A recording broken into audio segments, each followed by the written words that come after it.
Now, there are multiple levels of zaniness that the ZANE professor has identified. And in preparation for this video, I think that this is max level zany. I'm not sure, but it definitely feels that way.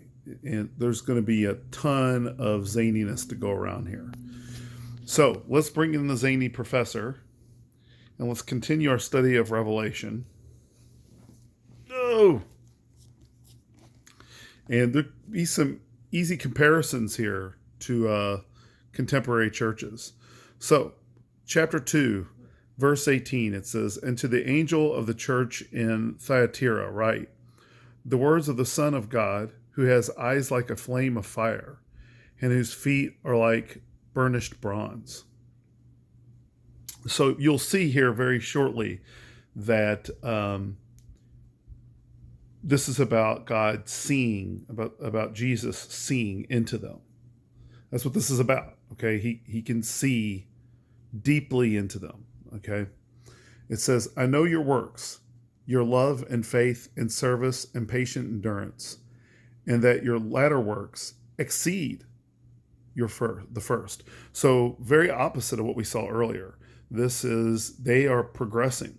They are becoming even more entrenched in their faith, and are really rising to the call. Now, this first part, any church today in America would love to hear that this is what God has to say about them. I don't really know. It's hard for me to tell sometimes after years of teaching here. Are the people becoming more spiritual, or are they making slight changes? I don't know, but I do know this: Jesus sees. He knows. I have to go up there and know, just like I prepared for this video. I spent time preparing for it because I wasn't going to come in not knowing what I was talking about. I'm going to do my best. Same thing on Sundays. When I go up there, it's during peak at UPS. I can't go in on weekends. I can't do it. I have to prepare. And it's the same thing here. I've absolutely got to prepare rather. But I can't almost ever see the advantages sometimes of the teaching. This passage encourages teachers. It says Jesus sees very deeply what's going on. I don't know how they would have perhaps changed in certain scenarios in the smallest and slightest of ways, because there's some spiritual growth there. I don't know. You see what I'm saying? So, but it's important to see that and understand that God sees that. Verse 20, "But I have this against you, that you tolerate that woman Jezebel, who calls herself a prophetess, and is teaching and seducing my servants to practice sexual immorality and to eat food sacrificed to idols." So it's interesting. The first part gives you the impression that this church is going very, very well. And all of a sudden, there's this prophetess on the picture, on the scene. Now, she's a pseudonym for Satan, essentially.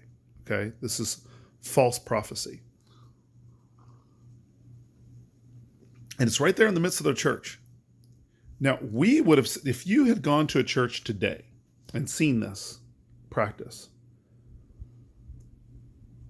being here in America, you would have said, well, there's 15 other churches I could go to. I'm going to go to one of those, because this is, if you're being faithful, right? You would have seen sexual immorality. You would have moved on.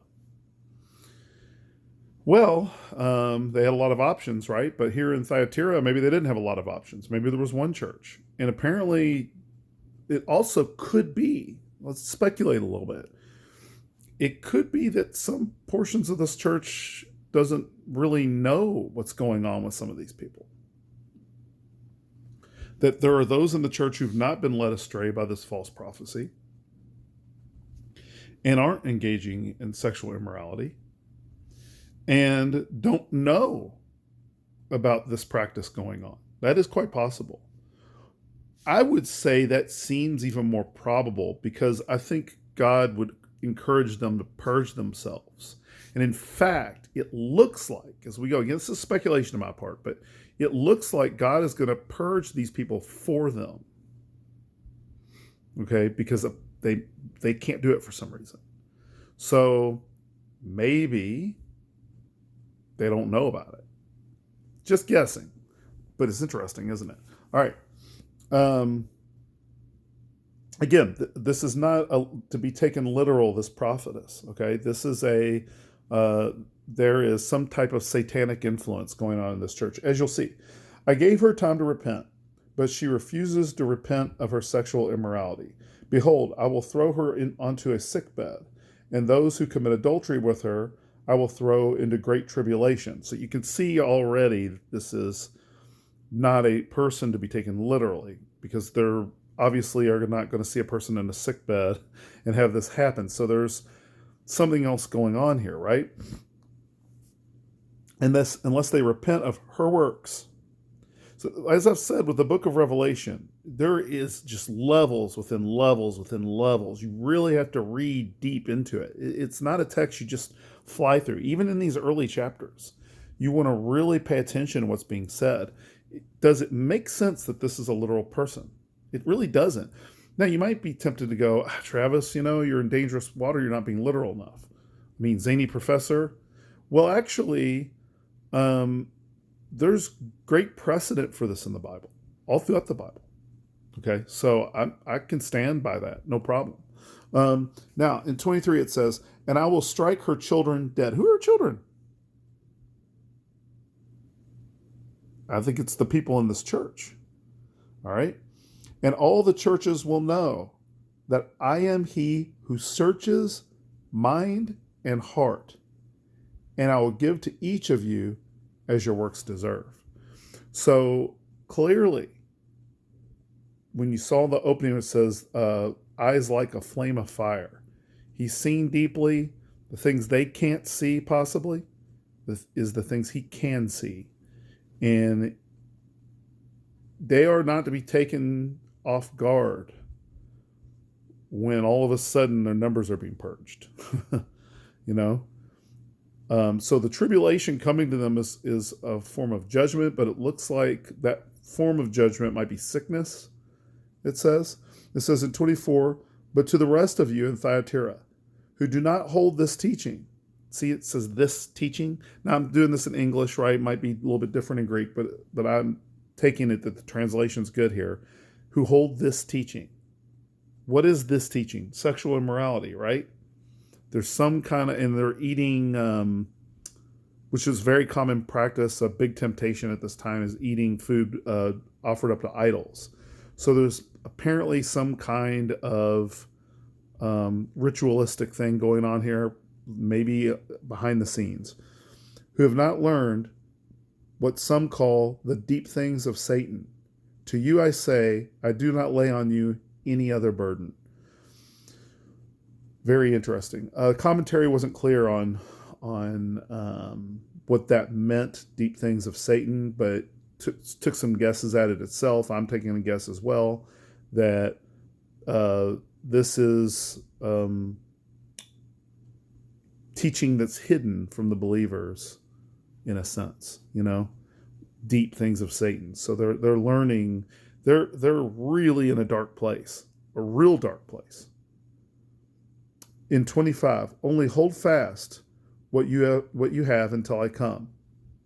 The one who conquers and who keeps my words until the end, to him I will give authority over the nations, and he will rule them with a rod of iron. Now, interesting here in verse 27. I know I'm stopping in the middle of the verse again, but this is fascinating. You could easily look at this and look at the what scholars would call the expected parousia. This return of Jesus that many of them believed it was in their day. And what I would say to these skeptical scholars is that's supposed to be attitude today. That hasn't changed. Nothing's changed there. We're supposed to have the same attitude, this expectation of the return of Jesus, okay? But not only that, it is possible that the believers at this time who believed that Jesus could come any day, which again is the correct posture mentally, some of them went too far, right? Sitting on top of their homes, staring at the sky, being told, hey, get up, get down off your roof and live your life. But they had false beliefs around this, right? Not false beliefs in the return. That's not what I'm talking about. What I'm talking about is they had an expectation of fulfillment of that time that didn't turn out to be the case physically, right? We know that because we're still here. And we have yet to see the return of Jesus, which we would see. So, what does that mean? Well, does that mean the Bible is reporting something false? Not at all. What it means is the Bible is reporting what they believed, which is actually true. But the teaching itself isn't false at all. It's completely true. Moving on. So 27. And he will rule with the... let's go back up to 26. The one who conquers and who keeps my words until the end, to him I will give authority over the nations. And he will rule them with a rod of iron, as when earthen pots are broken in pieces, even as I myself have received authority from my Father. And I will give him the morning star. He who has an ear, let him hear what the Spirit says to the churches. Well, this is a very, honestly, there's some passages in Revelation that are creepy, that people talk about being creepy. This is creepy. So this is a pretty, this would have been a good one to do for Halloween, actually. There's something very dark and sinister going on in this little church. And he sees it, even if they don't. Pretty interesting.